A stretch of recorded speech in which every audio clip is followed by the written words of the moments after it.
So today I'll be reading some ideas, perhaps, from the third volume in the Griz series. Uh, I have read the whole of Volume 1, but I have opted to not read Volume 2. I will answer questions concerning that and concerning the series if anyone is that interested, which I'm hoping that people do get somewhat interested, because I'm working very hard on not just this series, but a much bigger project, which may not have the same length, perhaps, but its world and its scale is much bigger than the Griz project, I can probably honestly call it. So,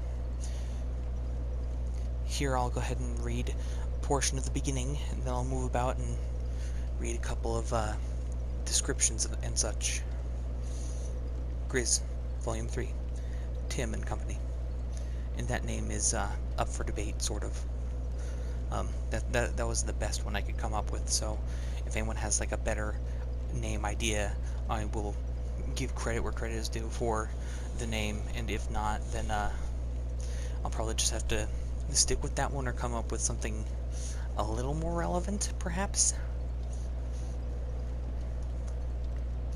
3 years have passed since Sin and his armies invaded the overworld, and Sin gradually began his ascent to kinghood.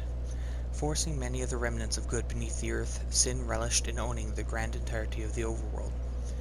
Dragons, owing all to the possessed king, sung grand and boisterous songs about the beast and his rule over all. The dark dwarves, who in times of old worshipped the dragon before his possession, were the only ones who could rival this song of the dragons. However, the dwarves of Sin all lay dead, having waged the war that brought Sin's possession into being.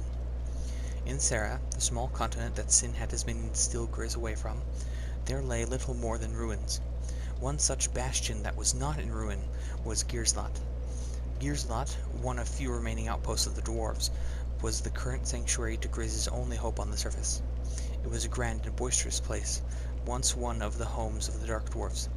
It held an enormous forge, a sprawling network of mines and tunnels, and even proper bed chambers and an area to set up a market.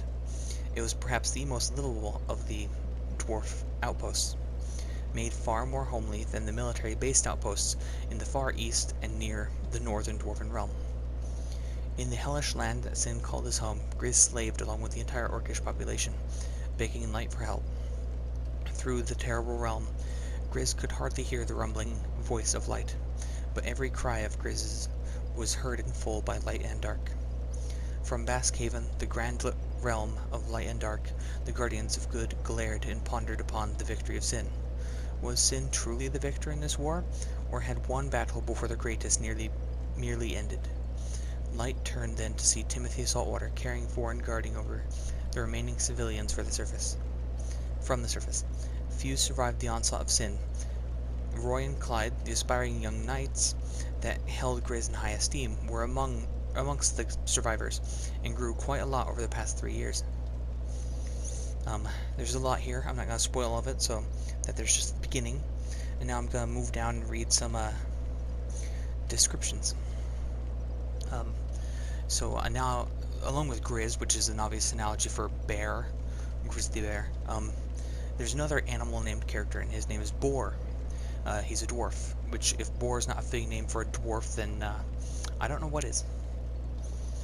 Boar was about as average as any dwarf, beard that fell down to his belt, boisterous mustache, and exposed head. However, Boar did not shave his head in a battle-ready fashion, and was simply balding. His shortening hair and luxurious beard were a deep gray, meaning Boar was reaching late adulthood. He's essentially an elder already, but I did a recording where I had attempted to explain white hair in dwarven society, and I failed immensely, because none of that recording saved at all, so I probably shouldn't have brought it up, but I'm bringing it up, because why not? I'm going to hint at the fact that I also read a whole description about a land-bound lizard, which it's a type of dragon, and they fought this thing, but I failed as well. That was also from the recording about the white and dwarf's beard, so I'll answer questions concerning things that leave my mouth. But let me move down till I can find this weapon. The weapon Bor grabbed was an ornate mace, carved by dwarven hands no doubt, and embedded with stones of an almost yellow hue. Bor knew of stones like these, known as stones of hatred, that were toxic to the touch. Bor also knew the difference between stones of hatred and Prize pebbles, a gemstone that shifted color based on enchantment but always held a yellow tint. I'm not sure that's worded quite properly, but I'm sticking with that for the time being. A lot of this is less experimental than volumes 1 and 2, but I do think this here's not finalized.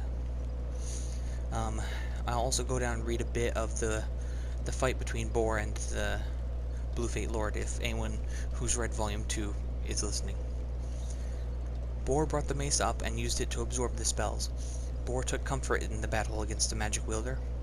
It was he and the wizard, far from any of the people of whom he wished to defend. Several spells came down all at once then, and Bor used the mace again to take in the magic. Then Bor swung the mace in the underhand and threw the full volley of spells back at the caster. The spells flew from the head of Bor's mace, held within by the enchantment placed upon it, and each hit the swirling shield of the mage. The twister fell away, and the mage was no longer in front of Bor. Bor held his ground, turning on the spot and taking his surroundings in. Suddenly, from a black cloud at Bor's shoulder, the wizard came.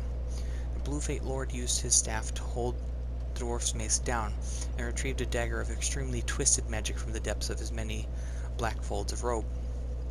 Bor held off the attack for what felt like hours, and he could feel the icy aura of the dead-eyed wizard creep into his skin.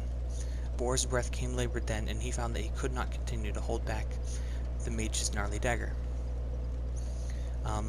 That's not the end, but that's close to the end. I'm not going to spoil what happens. Of course, it obviously hints that he failed, but I'm not going to say much. If you don't care about spoilers, go ahead and ask questions. I'll answer.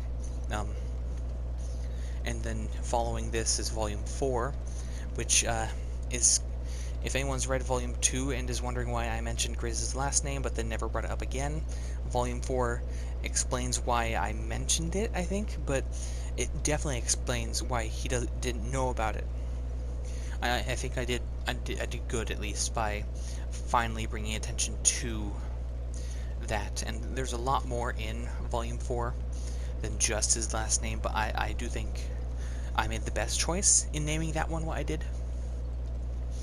And I'll be reading a little bit of Volume 4 and probably explaining some of its stuff soon, hopefully, as well. If there's any questions or complaints, please ask in the comments down below, or hit me up on my several social medias, which I'll probably leave names and locations of if asked. I'll also explain that I use Skyrim for the reading of the first volume, but I kind of like the idea of trying to use this, and by this I'm obviously referring to Dark Souls 3, or even Elden Ring, just as a pleasant background with a little knight character sitting next to, I think it's a lot better for the bonfires, but I know there's some campfires I can go ahead and use in the open world of Elden Ring as well. Anyway, I hope what I've read wasn't too spoilage-ing. So that's not a word, but I'm going to use it. And I hope I do get some more attention from this, and that the series picks up, even if volumes 1 and 2 aren't that great. I do hope that I bring about a certain amount of intrigue and hopefully enjoyment. Anyway, I'll go ahead and end it there.